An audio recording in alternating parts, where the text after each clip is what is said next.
Last year my mom came out to visit me in Los Angeles, and we went to Disney World, and we sat in one of those 3D movies where you put on the glasses, you know, and the stuff is popping out at you.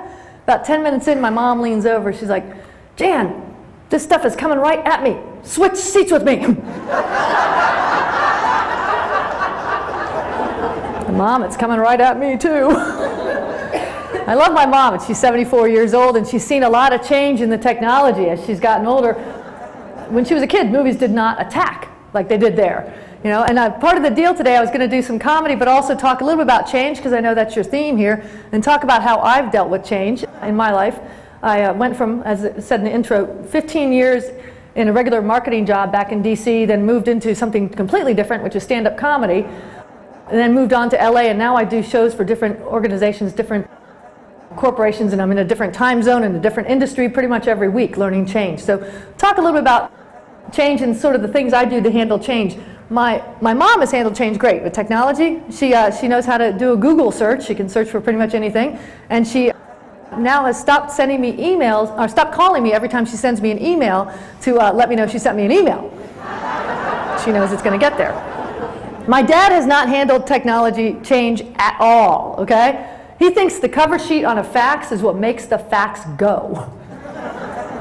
They were sending me a fax last year. I said, "Mom, don't put a cover sheet on it because, you know, it goes to my computer and we'll save paper." And my dad is in the background. "You got to put a cover on it. It'll never know where to go." We went back and forth. "Mom, no. Dad, yes." And for like 5 minutes. My mom is smart enough about technology to know I'm probably right.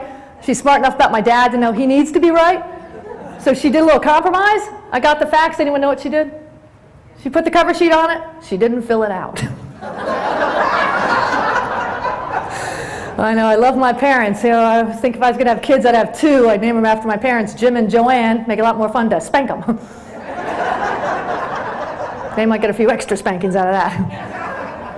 Well, we don't like change, do we? All sorts of industries springing up so we don't have change, right? The plastic surgery industry, it's a multi-billion-dollar-a-year industry just so we don't change, so we don't grow old, right?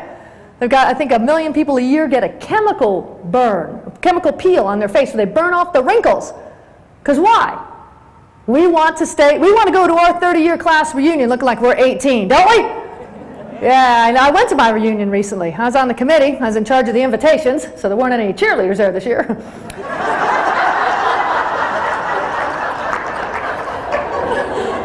That was the fun reunion. That was a 30-year, 10-year, not so much fun. Everybody's all married, you know. 30-year reunion, all the women got their maiden names back. They're ready to party. Somebody will get that later. We don't like change, though. The plastic surgery business, what, 500,000 people a year, women, and 50,000 men a year get liposuction. They're trying to change, but we don't change our eating habits or exercise habits, so we don't change, right?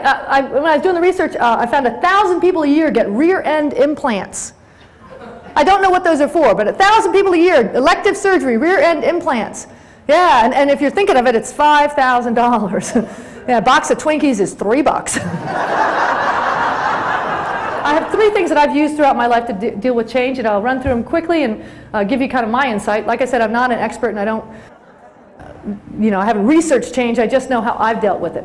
The first thing I try to deal with when change, especially a tough one, is to not apply a label immediately to the change. You know, the minute something happens, especially if it's bad, we want to say this is bad or this is good. I try not to apply that label because you really don't know. You know, you really don't know. How many people have had something they thought was going to be bad and it turned out to be good? Yeah. How many people have done something they thought was good would turn out to be bad? This is where I ask, is anyone on their second marriage? I did a show for a women's group, and they had a woman speaking on tuning into your intuition. I'm like, how many people would have liked to have heard that for their first marriage? I actually was engaged once, but I broke it off. Now I got a wedding dress hanging in my hall closet. A little bit of pressure on my date. Last thing I usually hear is a closet door open, the front door slam. 50% of marriages now end in divorce, by the way, 50%. The other 50% end in homicide. So we try not to immediately label it. I've learned that with the comedy career too. I mean, in that I do all these different shows, and a lot of companies have different ideas on what you should do, how we should do the comedy. I like to say, like you did today, comedian coming up here to have some laughs. No, some of them want you to do weird stuff like, oh, she's going to, first Jan, we think you should slide down a champagne luge while chocolate fondue shoots over your head and you'll be telling jokes. And, you know, they always have these odd ideas, and I've learned not to immediately go, no. I said, okay, I'll try it. Last December, I had to do a show where they had 350 people and they wanted me to stand in the round with people all around me. Well, I spin and tell jokes, all right? Anyone think this is a bad idea?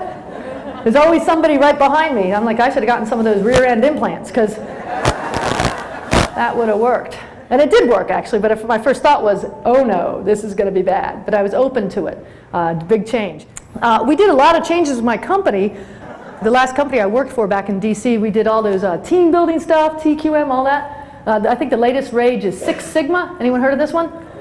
My last company was a devil. We call it 666 Sigma. But we did all that stuff. Team building, TQM, you know, PMS, LSD, Kumbaya. Team building, you know what that is? Yeah, if you don't know what it is, I'm good at it. I've done it. Team building means employee empowerment and ownership. Yeah, so I took the copier. I never owned one of these.